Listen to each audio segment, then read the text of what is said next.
J'ai dit que le prophète sallallahu alayhi wa sallam a dit à Mu'ad de faire l'adoration d'Allah Azza wa Jalla, ne lui fait aucun associé, et de faire la prière, et de faire zakat, et de faire le jeûne, et de faire le pèlerinage. Ça, c'est la base. Ça, c'est l'arcan. Ça, c'est les piliers de l'islam. C'est ça qui va te faire rentrer au paradis ou à l'enfer. Mais c'est ça le principal chose de l'islam, d'adorer Allah Azza wa Jal et de ne lui faire aucun associé, et tu fais ces choses-là, ces piliers de l'islam. Et le prophète sallallahu alayhi wa sallam dit: Ya Mu'ad, est-ce que je ne te montre pas les portes du bien? Je lui dis: oui, ya Rasulallah, je veux bien. Il lui a dit: le jeûne, il te protège. Et le fait de donner de la charité aux pauvres, comme si tu mets du feu, quand tu donnes la charité, tu fais atteindre ta mauvaise action, comme si tu verses de l'eau sur le feu. C'est-à-dire, tu éteins cette mauvaise action quand tu fais un sadaqa. Elle lui dit: quand tu fais la prière de nuit, c'est pareil, comme si tu verses de l'eau sur le feu. Et là, le prophète après, il allait inverser. Il a parlé des gens la nuit qui ne dorment pas et qui font la prière, et en plus ils font de la prière la nuit, ils ont peur d'Allah Azza wa Jal, ils craignent Allah subhanahu wa ta'ala, mais aussi ils espèrent en Allah Azza wa Jal, et de ce qu'Allah leur a donné, ils donnent le monde, ils donnent sadaqa. Ces gens-là, Allah il dit, ces gens-là, ils ne savent pas ce que je leur préparais le jour de la résurrection, grâce à ces bonnes actions qu'ils font. Et puis le prophète sallallahu alayhi wa sallam dit: Ya Mu'ad, est-ce que tu veux pas que je t'informe la tête de la chose?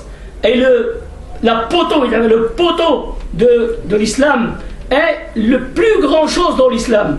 Il a dit: Ra'sul Amr al-Islam.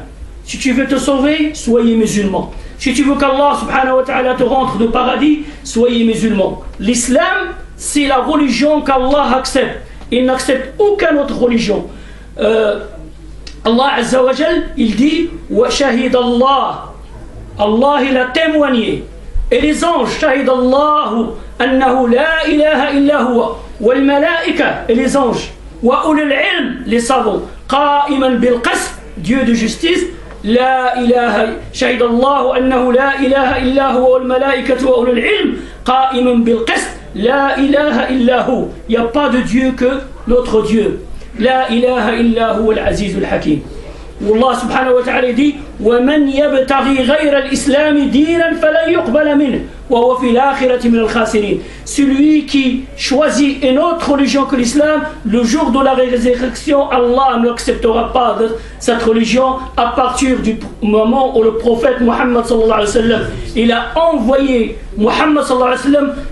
Toutes les religions sont devenues, comme on dit, caduques. Ra'sul Amr al-Islam. Et la colonne vertébrale de l'islam, la colonne vertébrale, c'est la prière. Et c'est pour ça qu'Allah Azza wa Jal, le jour de la résurrection, la première chose sur laquelle Allah il va nous demander des questions, c'est la prière. Et celui qui a fait la prière, et si sa prière elle est bien, tout passe après. Et celui qui ne fait pas la prière, Allah Azza wa Jal n'accepte de lui ni quelque chose qui est obligé, ni quelque chose de surrogatoire. Et la plus grande chose dans l'islam, c'est al-jihad fi sabilillah. Al-jihad fi sabilillah, quand un pays musulman, ou quand les musulmans sont attaqués, et quand la personne, le commandant des croyants, donne le droit de faire al-jihad. Les gens, quand on parle du jihad, ils restent toujours c'est la guerre. Mais il y a aussi une jihad, qui est jihad nafs, en toi-même, que tu dois faire. Toi-même, tu dois te combattre avec toi-même contre toutes les choses qui t'attirent, toutes choses qui est haram, toutes les choses qu'Allah subhanahu wa ta'ala t'a dit de ne pas les faire.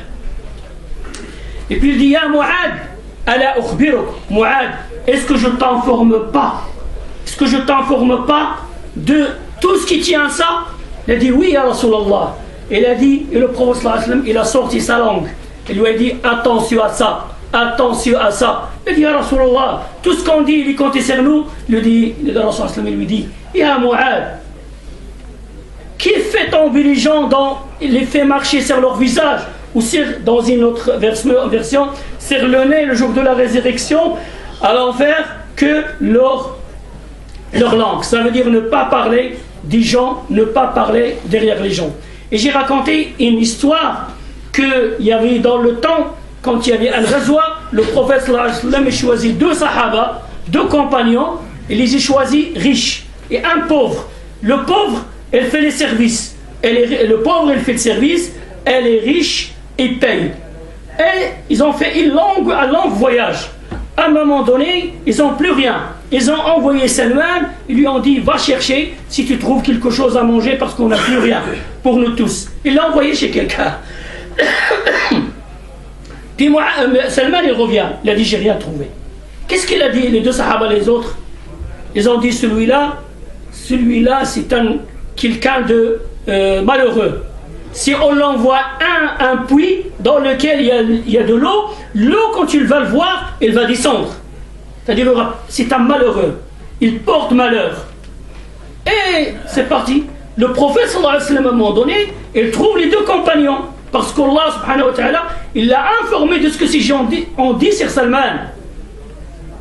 Et quand le prophète, sallallahu alayhi wa sallam, les a vus, il a dit, vous, qu'est-ce que je vois? La trace de la viande sur vos dents. Eux, ils ont faim, ils n'ont même pas de pain, ni rien, ni de l'eau. Et le prophète leur dit, je vois la trace de la viande sur vos dents. Ils ont dit, ah Rasulallah, on n'a pas mangé de viande. Mais le prophète n'est pas un menteur, on vous croit. La croyance, on vous croit. Il a dit, est-ce que vous n'avez pas parlé de votre frère? Et vous avez dit, celui-là, c'est un porte-malheur? Ils ont dit, oui, ya Rasulallah. Il a dit, comme si vous avez mangé de son chair. Comme si vous. Et Allah subhanahu wa ta'ala, dans ce sujet, il y a un verset du Coran dans Surat Hujarat qui dit, وَلَا يَغْتَبْ بَعْضُكُمْ بَعْضًا. Ne parlez pas les uns derrière les autres. Ne dites pas du mal sur les autres. Parce que les gens, il y en a qui font la prière, qui font le monde, qui font beaucoup de choses, et quand ils parlent derrière les gens, comme s'ils sont en train de donner leur hasanat aux autres, à tel point que Ibn Sirin, rahimahullah, il y a quelqu'un qui est venu, et lui a dit, tu sais, la telle personne, il a parlé de toi, il a dit du mal de toi. Il a dit, c'est vrai, elle a dit, wallah, il a dit du mal de toi. Ibn Sirin, il n'a pas été chercher pourquoi tu as dit du mal. Il a choisi des bonnes dates. Il a ramené un assiette, il a mis plein de dates, meilleures dates. Il a donné à quelqu'un, il lui a dit, tu vas lui donner un cadeau à celui qui a parlé sur moi. Puis le gars, il va chez l'autre, il lui a dit, Hassan Ibn Sirin, il t'envoie cette assiette plein de dates. Le gars, il a regardé, il a dit, qu'est-ce que j'ai fait pour mériter ce cadeau? Il demande, moi j'ai dit du mal de lui, et lui m'envoie un cadeau. Il vient le voir. Il lui a dit, à quelle occasion vous m'avez envoyé ce cadeau? Il lui a dit, est-ce que tu n'as pas parlé de moi? Du mal, tu as dit du mal de moi? Il a dit oui. Alors, il lui a dit, tu m'as fait cadeau de tes hasanats, de tes bonnes actions, et je n'ai pas trouvé quelque chose pour te récompenser que d'acheter ce cadeau pour toi. Parce que toi, tu as fait un cadeau pour moi qui sera le jour de la résurrection.